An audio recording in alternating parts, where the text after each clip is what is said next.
Então tá, turma, tá gravando hoje a nossa aula de número 7 de medição de variáveis físicas industriais. Hoje nós iremos falar sobre o tema de calibração.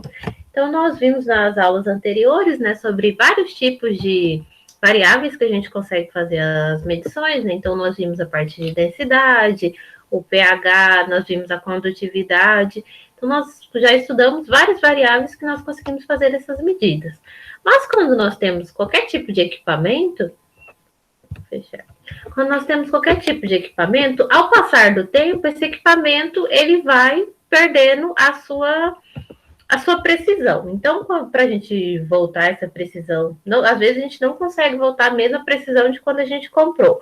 Mas para a gente voltar à qualidade desse material, nós utilizamos a parte da calibração nesses nossos medidores das nossas variáveis. Então, nós iremos ver primeiro o que significa calibração. Iremos ver um exemplo, a parte de como que é feito um relatório de calibração, um certificado de calibração, o que precisa ter nesse certificado, e alguns exemplos que nós temos do densímetro, do medidor de pH, pHmetro, como que é feita a calibração baseado em ofícios, não, como que a gente fala? Em normas do Inmetro, tá? Então vamos lá. Primeira coisa que a gente precisa saber é o que significa esse termo calibração, né? Então, quando nós temos um instrumento de medição e ele está sendo utilizado ali em qualquer parte do seu processo industrial, nós precisamos verificar se ele está apto ou não para ser utilizado nesse nosso processo. E se o valor que ele apresenta é um valor confiável. Então, essa parte de calibração é desde quando a empresa ela compra esse equipamento, aí depois um tempo é estipulado de uso, um tempo que até o fabricante mesmo pode falar, dependendo, né, de qual vai ser o medidor que você vai fazer essa calibração, e aí depois com outro passar do tempo, né? Então nós temos essa manutenção, né, que pode ser uma manutenção preventiva, que nós dizemos que a calibração entra nessa manutenção preventiva. Nós vamos dizer de quanto em quanto tempo a gente vai fazer essa calibração e sempre assim que o equipamento chega na empresa, também é feita uma calibração. A parte de calibração, a gente faz a comparação entre os valores que a gente obteve daquele instrumento que foi adquirido com um instrumento de referência que é chamado um instrumento padrão. Então, é feito a medição, né, com o seu instrumento, com o instrumento que a empresa, que a indústria adquiriu, e tem um valor de referência, que é um valor até que o próprio fabricante, ou se não o fabricante, algum órgão, ele estipula esses valores, que são de referência desse material, desse seu medidor, da sua variável, e aí você vai fazer essa comparação. Fazendo essa comparação, você consegue saber se esse seu medidor ele está apto para o uso, então se você pode continuar usando, ou se você precisa fazer, às vezes, algum tipo de manutenção nele. Então, por exemplo, um pHmetro. Então, às vezes, você precisa trocar alguma parte, uma parte do eletrodo que não está mais funcionando. Então, com a calibração, né, com essa comparação entre os valores, você consegue dizer qual tipo de manutenção você vai precisar fazer, caso seja necessário. Ou também há casos que você vê que os valores estão muito diferentes, né, um do outro, e você vê que o seu medidor ele não está apto mais para o uso. Aí você vai parar de usar e vai precisar substituir. Então, a calibração ela serve, né, para esses três quesitos. É você ver se você pode continuar usando, se precisa de manutenção, e também você consegue dizer quanto tempo, né, vai levar a próxima manutenção, ou se ele precisa ser substituído. Então, para fazer a calibração, é necessário de uma equipe técnica, uma equipe que tem esse conhecimento. A gente vai ver um pouquinho mais para frente, né? Até como que a gente consegue achar essas empresas que têm esse conhecimento, onde a gente consegue achar essas informações, né?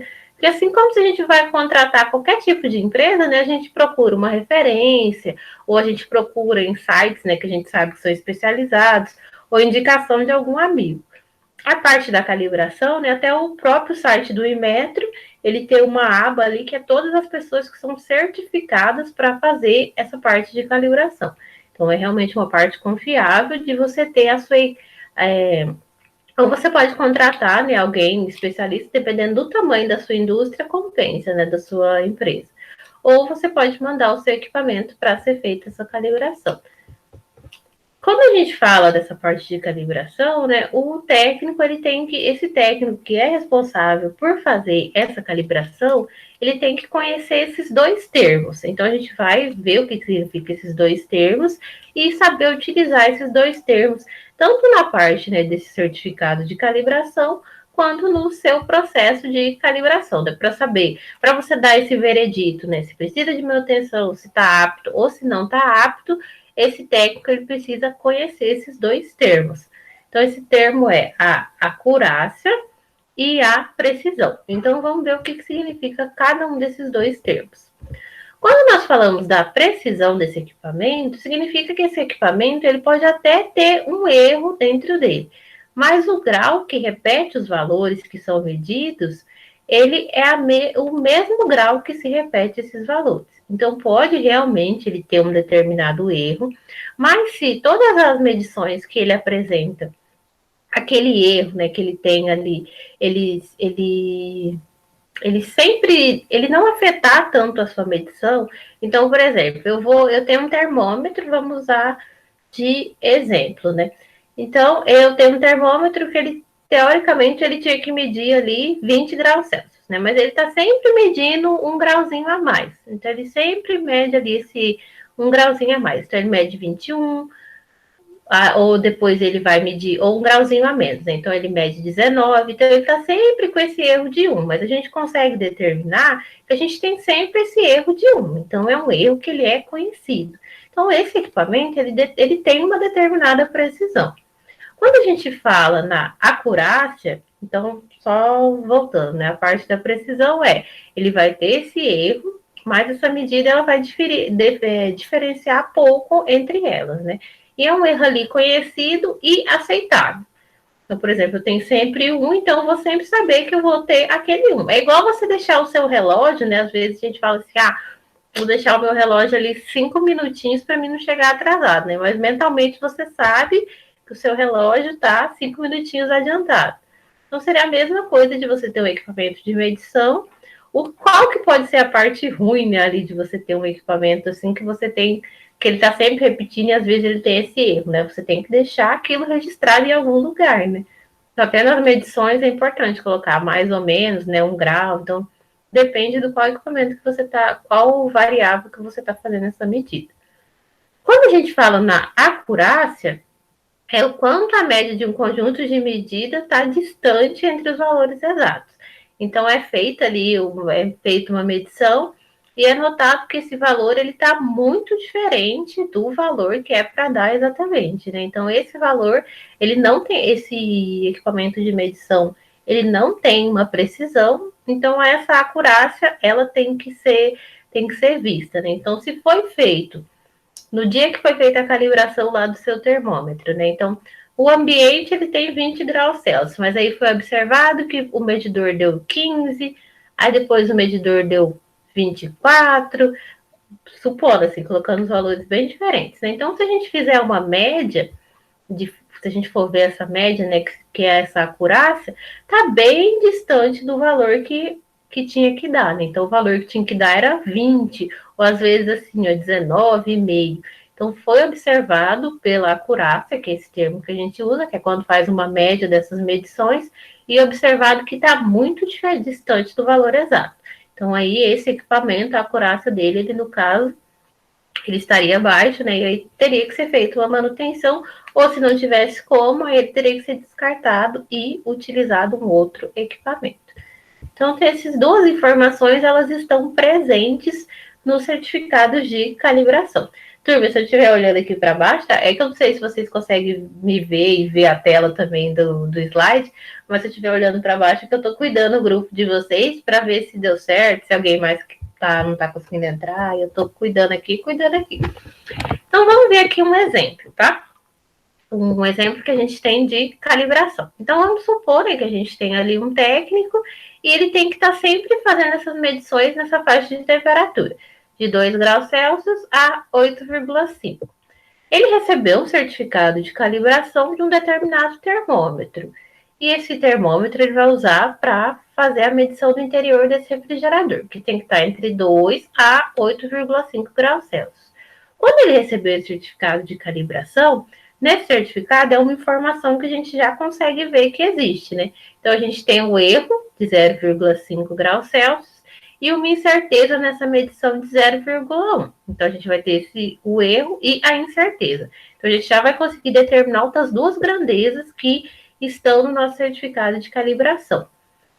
Com essa informação em mente, né, que esse técnico ele recebeu desse certificado, ele vai ver que para obter essa leitura, né, então se ele for ler lá que ele quer esses 8,5, é quando ele estiver lendo 9 graus Celsius. Então, se ele vai ler 8,5, quando o ambiente tiver 8,5 mesmo, é quando no mostrador tiver 9 graus Celsius. Porque a gente vai ter esse erro ali de meio. Então, se ele estiver lendo 9, no termômetro a temperatura real vai ser 8,5. Só que além desse valor, então, essa parte, quando a gente fala essa parte do nosso erro, né? Então, esse é o valor que a gente teria ali no nosso ambiente. Só que a gente ainda tem uma parte da incerteza, que é o quanto esse valor, que a gente esse valor real, tirando o nosso erro, quanto que ele ainda pode variar. Então, esse valor real, nessa temperatura real, a gente pode ter, quando a gente fala na incerteza, vai ser o mais ou menos, né? Então, a gente pode ter de 8,4 a 8,6. Então, a gente pode ter esses dois valores. Então, a parte de incerteza é quando a gente apresenta aquele mais ou menos lá no na nossa medição. E a parte do nosso erro é o valor que a gente realmente vai tirar e chegar no nosso valor que estaria ali no nosso ambiente. Então, quando o técnico, né, o responsável por aquele setor, né, que tem esse medidor, ele recebe esse certificado de calibração, ele precisa avaliar se aquele erro e aquela incerteza são significativos ou não para o processo dele. Então, vai depender de cada processo. Tem processo que o erro um erro de 0,5 ele é desprezível, não tem problema. Mas tem processos que o erro desse de 0,5 ele teria algum problema. Às vezes ele poderia afetar, por exemplo, o seu controlador, a tomada de decisão do seu controlador, então ele não seria aceitável, teria que ser trocado ou ser feita uma manutenção. Mas depende de cada caso, né? Então, cada técnico conhecendo o seu processo, por isso que é muito importante, né, quando você trabalha numa empresa, você conhecer o seu processo e saber o quanto você precisa ter de certeza das suas medições. Eu sempre falava nas aulas de controle, né? A gente tem erros em cada equipamento, né? Então, a gente tem o erro do nosso sensor, o nosso atuador tem a parte da partida que vai demorar para responder, o nosso controlador tem um tempo de processo. Então, todas essas informações, né, a gente, quanto técnico, quanto engenheiro, a gente precisa reconhecer para saber como que isso vai afetar no nosso produto final, né? Então, um erro pode ser aceitável, de um sensor pode ser aceitável, mas enquanto às vezes de um sensor que está do lado, que é outra variável, a gente não consegue aceitar, né? Porque às vezes uma variável é mais, às vezes a temperatura a gente conseguiria aceitar, né? Mas aí se eu fosse medir uma densidade, eu já não poderia ter um erro. Então, se eu fosse medir um pH, eu também não poderia ter um erro de 0,5, por exemplo. Eu vou dizer assim, que já seria muito confuso, né, para a nossa medição. Então, cada caso realmente é um caso, né? A gente fala de uma forma mais genérica, mas para a gente saber a importância da gente reconhecer e fazer essas avaliações. Qualquer dúvida, turma, é só parar e que a gente responde, tá? Outro termo que a gente precisa reconhecer quando a gente fala de calibração, né? Então a gente viu, né? A gente tem essa parte da precisão, que a gente vai ter um determinado erro ali, mas a gente já reconhece esse erro do nosso equipamento. A gente tem a acurácia, que é quando a gente faz a média de várias leituras e vê que está muito diferente, né, do nosso valor padrão. E nós temos esse outro termo que é a rastreabilidade das nossas calibrações. Então, para uma empresa ela ter um certificado, uma credibilidade dessa parte da calibração, ela precisa ter essa parte dessa rastreabilidade. Né? Então, o que significa isso? Essa parte de calibração, né, entra muito na parte de metrologia, que acho que vocês tiveram lá no começo, nessa parte de metrologia, de fazer a parte de medição, né? Então, a rastreabilidade é uma propriedade que a gente tem, que a gente, vou ver vou ler aqui para vocês o que significa mesmo no vocabulário da metrologia. Depois a gente coloca em exemplos. Então, é uma propriedade que a gente tem de um resultado de medição, pelo qual tal resultado pode ser relacionado a uma referência, através de uma cadeia ininterruptas e documentada de calibrações, cada uma contribuindo para a incerteza de medição. Então, quando a gente fala da rastreabilidade de uma empresa, né, que essa empresa ela já tem há um tempo esses resultados de medição que tem um certificado, né? Então, quando uma empresa a gente colocando, né, para uma empresa que trabalha apenas com calibração, porque realmente tem empresas que tem um setor que vai fazer essa calibração, né? E aí tem um engenheiro responsável, um técnico responsável, mas a gente colocando como empresas que fazem apenas essa parte de calibração.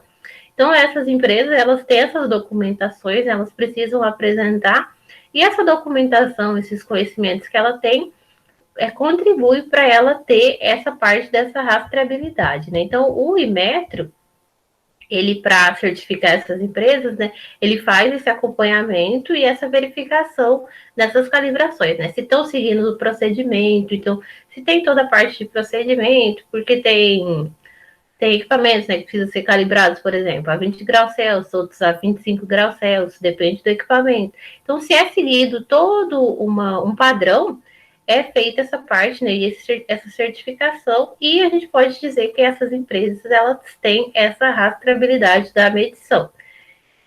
Nós temos aqui, ó, que eu coloquei aqui para vocês, né, que depois se alguém interessar em entrar, no site do Inmetro, quando a gente vê aqui, ó, a Rede Brasileira de Calibração, a RBC, e a Rede Brasileira de Laboratórios de Ensaios, a RBLE, quando a gente digita no Google mesmo, né?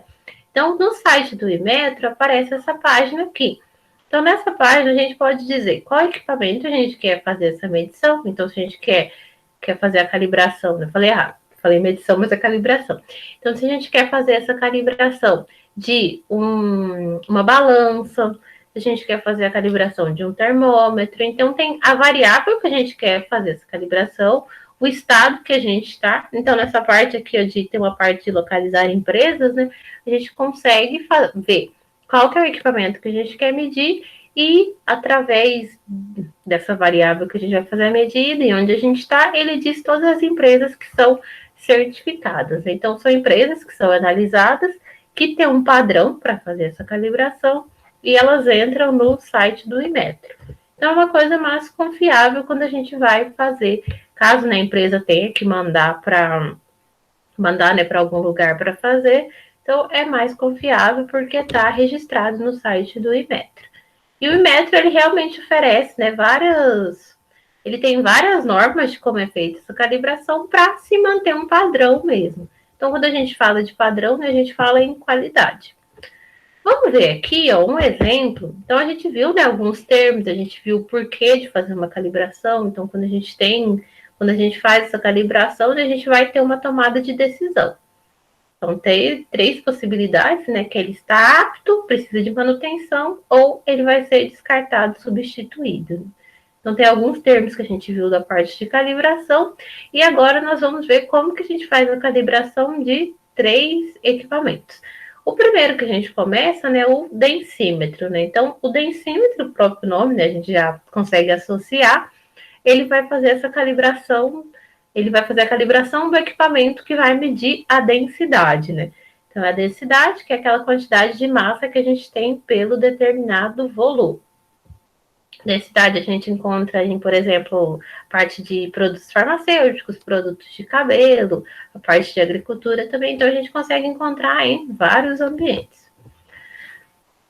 O Inmetro, ele fornece, né, uma portaria para densímetros de vidro, né? Então a gente até viu na aula, né, um vídeo que tinha a parte de um densímetro de vidro para a gente saber de posto de gasolina, né? Então verificar quanto que era a densidade de uma gasolina em um posto. No item 10, eu coloquei aqui para vocês, né? No item 10 dessa portaria do Inmetro, ele fala como que é necessário fazer essa calibração. Eu vou resumir aqui para vocês, porque não ia adiantar ficar lendo aqui, né? Mas que ia ser chato também. Se fosse para ler, vocês liam, né?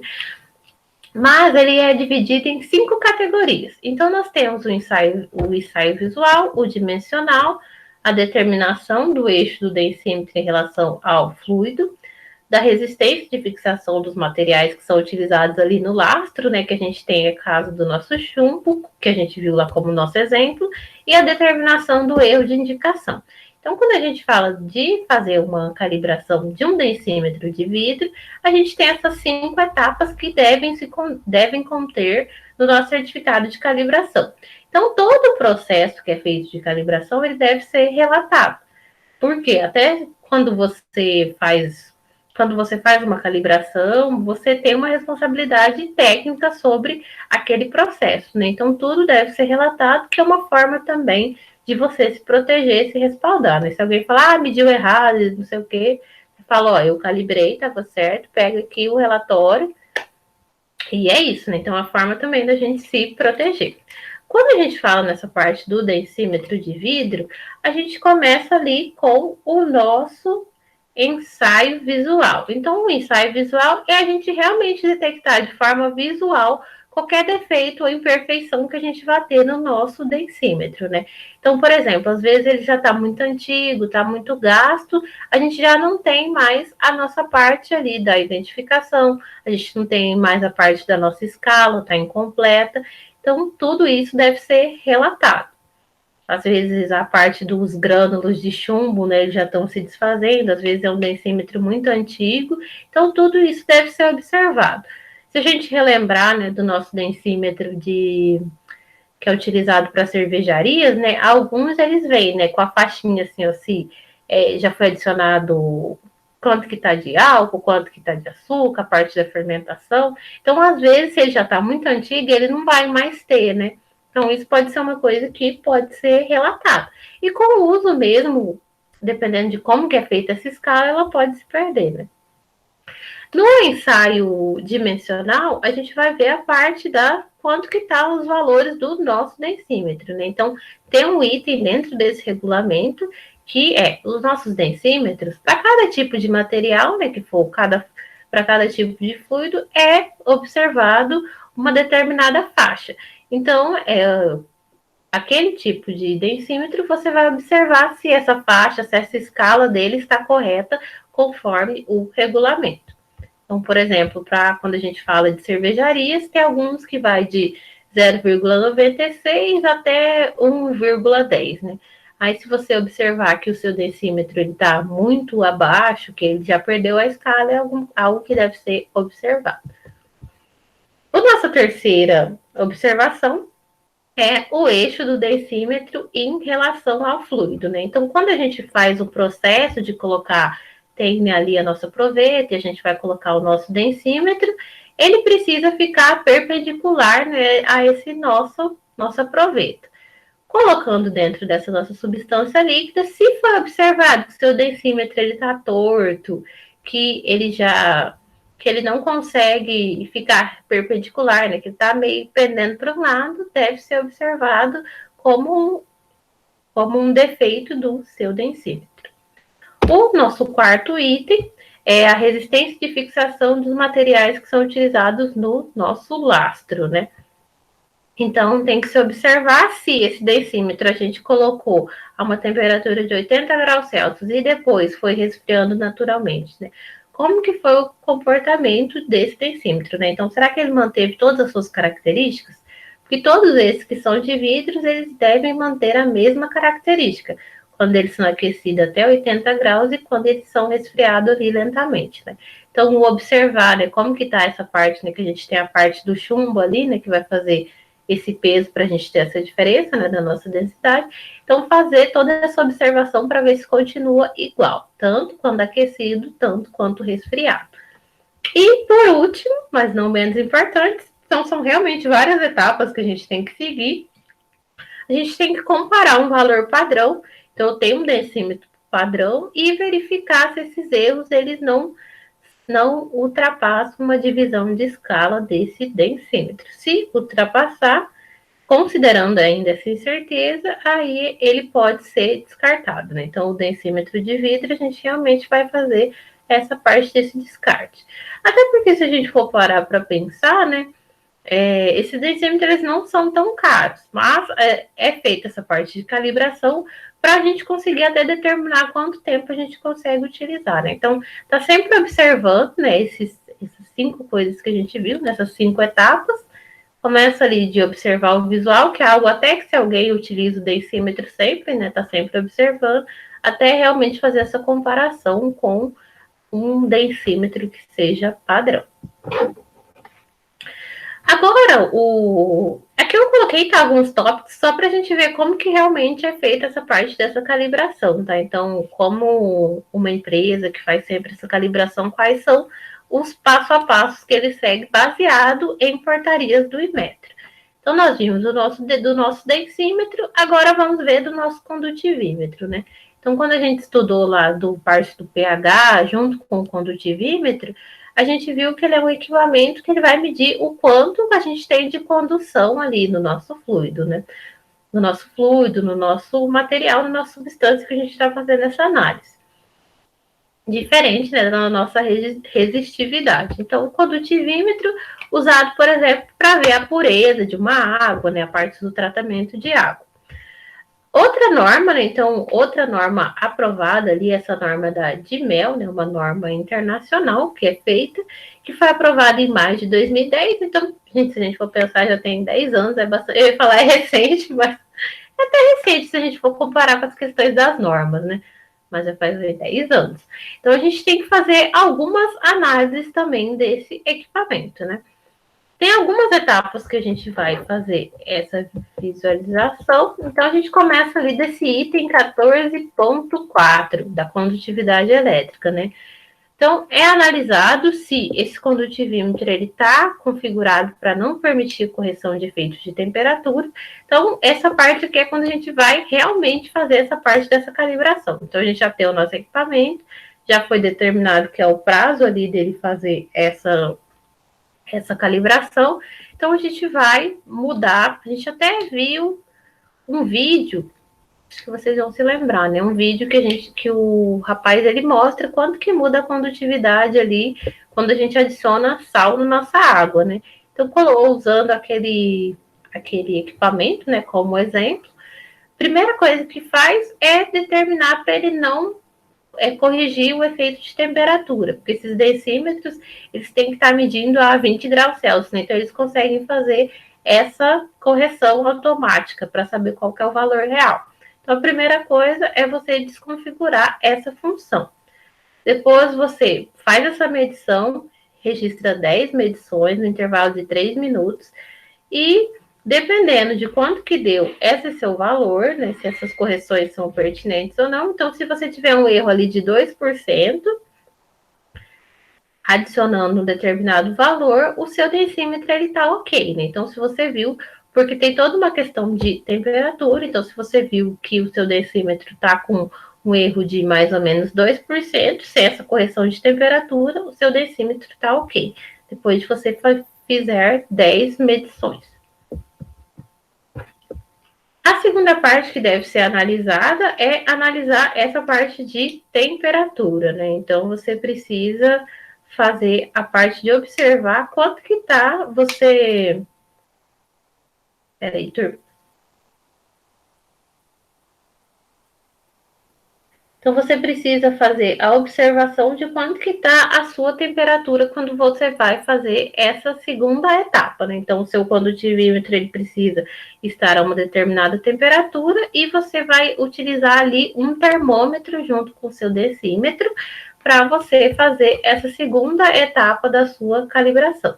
Você prepara um meio de imersão, né, correspondente a um gelo moído e uma água destilada, preferencialmente, e você vai fazer essas medições, né? Então, você vai medir junto com o seu decímetro quanto que tá essa mistura, né, da sua água com o seu gelo moído, e junto você vai ter um termômetro. E dependendo do valor que você conseguiu obter, você vai dizer se esse decímetro está funcionando corretamente ou não. Então, uma segunda forma de você fazer a análise agora, observando a parte da temperatura. E, por último, observada a parte quando a gente quando a gente vai fazer outra média aritmética, né, dessa parte desses decímetros, então a gente volta naquele termo lá, né, da nossa acurácia. Então, calculando essa média aritmética, se a gente viu que nós temos um resultado que ele não está muito distante do nosso padrão, a gente consegue observar que o nosso densímetro ele está com o valor correto. Então, tem essas 3 etapas que a gente passa para ter certeza que o nosso equipamento ele pode ser utilizado e ele apresenta um valor corretamente, né? Então, quando a gente fala de condutivímetro, né, ele realmente ele tem um padrão mais alto de calibração, né, do que até o nosso densímetro, porque até o que ele está medindo pode afetar todo um processo, né? Não que a parte da nossa densidade não vá afetar, mas ele trabalha nessa parte de corrente elétrica, então a gente precisa tomar mais cuidado. E por último, ali a gente faz a comparação com esses dados e vê se a gente vai ter um erro aceitável ou não. Então, o erro máximo de mais ou menos 0,5 para cada grau Celsius quando a gente fala da parte de temperatura, né? E também para quando a gente fala nessa parte dos valores que vão apresentar no nosso decímetro, que é o erro que é aceitável. Temos 2 vídeos de exemplo, vou mostrar apenas um para vocês aqui, que é o mais curtinho. Deixa eu parar a apresentação.